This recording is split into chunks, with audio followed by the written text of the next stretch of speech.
per últim, així per acabar, algun futur projecte exclusivament de Seat a automotor i serveis? A l'hora de que... Bueno, espero que sí. Lo que te comentava, no? L'última criatura de casa nostra és el desenvolupament i la ficada en marxa del negoci de Cupra. Per tant, ja som un concessionari Cupra Specialist, a part de comercialitzar els vehicles de la marca Seat, també ho fem amb Cupra i la idea és que en un mitjà plaç poder tenir unes instal·lacions més grans, on tenir la marca Cupra en tots els seus negocis. Seat com a marca també ha desenvolupat models de negoci de micromobilitat.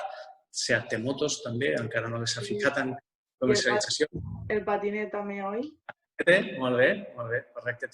Té diferents patinetes i, a efectes com a automotor i servicios, jo crec que el que serà més immediat serà segurament el desenvolupament de Cupra com una marca més rica en quant a models i amb un nivell de producte i de resultats que seran bastant explosius respecte a l'actual.